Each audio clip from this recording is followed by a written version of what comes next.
ግፋቢል ብታመም ነው። ግፋቢል ለሊቱ ትቀሰቀሽ ነው ጸልይ ተብለሽ ሌላ ምንድን ነው? ከእግዚአብሔር አይበልጥም ማን ነው? ሰው ሀገር እራሳችሁን ሲያማችሁ አትመረመሩ። ለቤተሰብ ትደብቃላችሁ። እንደምትታመሙ ለቤተሰብ ተናገሩ፣ ለጓደኞቻችሁ ተናገሩ። ይቺ ልጅ አሁን ትናንትና በሰላም ስታወራ የነበረች ልጅ ናት። ዛሬ ስንነሳ ሞተች። እንዴት ብለን ለነቡጣ እንንገራቸው? እኔ እዛ ሀገር የለው እኔ ጨነቀኝ፣ ታመምኩ፣ ከጠዋት ጀመርኩ። አሁን እኔ አልቻልኩም። በቃ ለቡጣ እስኪነገር አጠበቅኩኝ። ከዛ ወዲህ በቃ ህዝብ ማድረግ ያለበትን ያድርግ። አይ በስመ አብ ወወልድ ወመንፈስ ቅዱስ። በቃ የስደት ትርፋችን ይሄ ነው። በቃ መደረኩ ነው መሲ እንደዚህ ነገ ብለን ለምንጠራው ልጆቻችንን ሳናይ የቤተሰብ ናፍቆት ህመማችንን በውስጥ አምቀን እውነት ሴትዮዋ ማዳሟ ግን አንድ ነገር አርጋት ከሆነ ይታወቃል አይደል?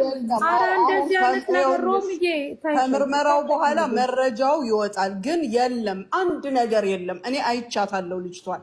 አንድ ነገር ሞት ጠቢያ የጤነኛ ሰው ሞት ነው የሞተችው። ይሄ የበለዘ የጠቆረ አንድ ነገር የለም ሮሚ፣ ወላሂ ነው የምልሽ።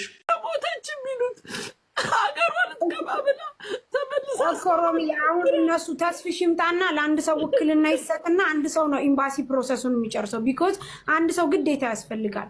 ለማንኛውም ሰው ኤምባሲ ምንትን ስለማይል ይምጣና ለአንድ ሰው ውክልና ይላኩ። ሳርዬ ትናንትና እኮ ነበረች። ችግር የለውም እማ ሮሚ ትነግርሻለች በውስጥ ችግር የለውም። ቤተሰብ አለ እዛ። እሺ በቃ ስለዚህ እኔ ኤምባሲ ላገናኛችሁ። አሰላሙ አለይኩም ወራህመቱላሂ ወበረካቱ። እንደውም ክርስቲያን ወገኖቼ ሰላም ሰላም ብያለሁ። ለዚህ ቪዲዮ አዲስ ሆናችሁ ላይክ፣ ሼር፣ ሰብስክራይብ ማድረግ እንዳትረሱ። ኢና ሊላሂ ወኢና ኢለይሂ ራጂዑን። እህታችን እንግዲህ ከትላንት ወዲያ አብራችሁ የነበረች ገስት ላይ ላይቭ ላይ አብሮ ሲያወሩ የነበሩ ትላንት ያው ወደ ማይቀርበት ሄዳለች ማለት ነው። አላህ ሱብሃነሁ ወተዓላ ለቤተሰቦቿ ለጓደኞቿ በሙሉ መጽናናትን ይስጥ ማለት ነው። የልብ በሽታ ነበረባት። ልቤን ያፍነኛል፣ ይደክመኛል ብላ ነበረ።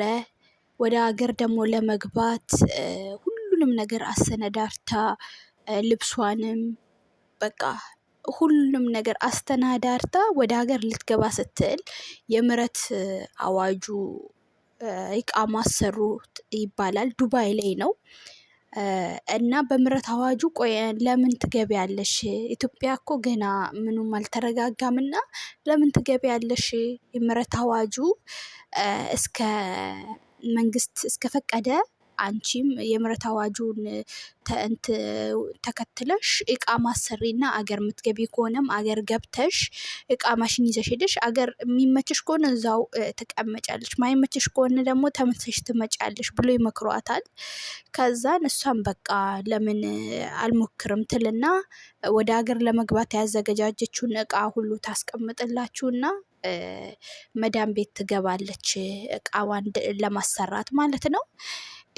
እና ያመኛል ልቤን ብላለች። ከዛን ደግሞ ተሽሎኛል አሁን ይሻለኛል፣ ትንሽ ይሻለኛል አለች እና በቃ ያው ሮማን እንደምትናገር ሰምታችሁ ከሆነ ከተሻለሽ በቃ ትንሽ ስሪ አትግቢ አሁን ይሏታል። እሺ ብላ እሷ ምክራቸውን ሰምታ እየሰራች ነበረ። መዳም ቤት እየሰራች እንዳለ አመማት ልቧን።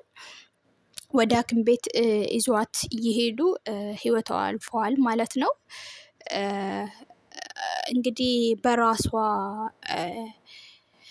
ምን አጋጥሟት እንደሞተች ምንም የታወቀ ነገር የለም። ያው ልቧን ከዚህም በፊት እንደሚያማት ትናገር ነበር፣ ግን ተሽሎኛል ብላ ነበረ።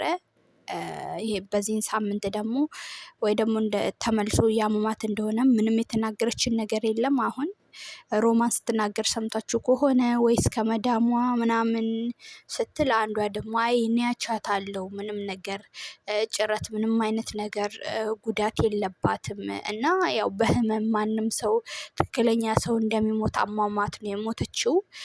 ደግሞም ወደ ሐኪም ቤት ይዟት እየሄዱ ነው፣ መንገድ ላይ ነው የሞተችው እና እንደዚህ ብለዋሉ ማለት ነው። አላህ ሱብሃነሁ ወተዓላ እንደው ለቤተሰቦቿ እንደው አላህ መጽናናትን ይላክ። ወላሂ በጣም በጣም ከባድ ነው። አላህ ወጥቶ ከመቅረት ይጠብቃችሁ። ለእናት የእግር እሳት ነው።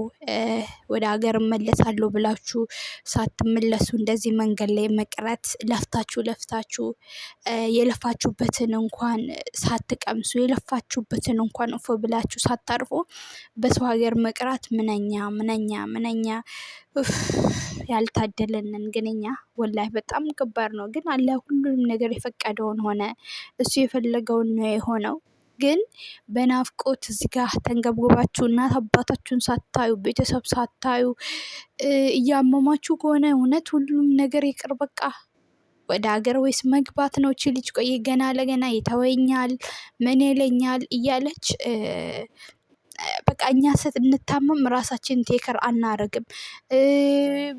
ቶሎ ወደ ሐኪም ቤት አንሄድም። ይሄ ነው ችግራችን። ውስጥ ከሰደደ በኋላ ስንወድቅ በኋላ ነው ወደ ሐኪም ቤት የምናስታውሰው። እና ከምንም በላይ ራሳችሁን ጠብቁ። ከምንም በላይ ለራሳችሁ ኑሩ።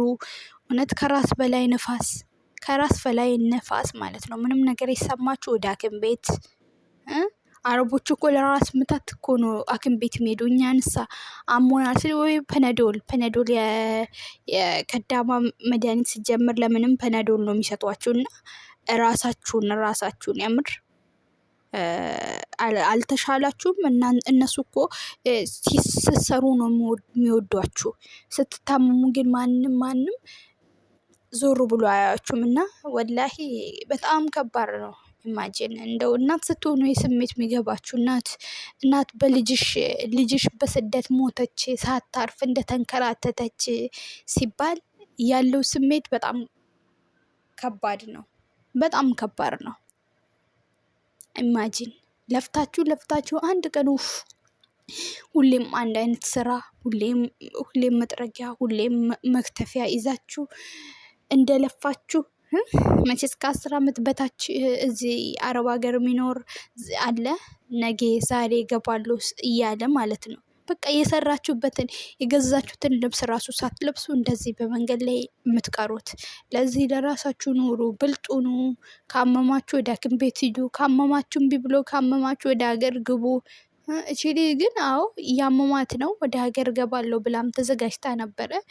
ግን በምህረት አዋጁን ተጠቅሜ ቃማ አሰርቼ ሀገሬ ገብቼ ያው የሀገሪቱ ሁኔታም አላህ ሰላም ያደርገው ስለሚያሳስብ አይቼ እመለሳለሁ ብላ ነበር ሀሳቧ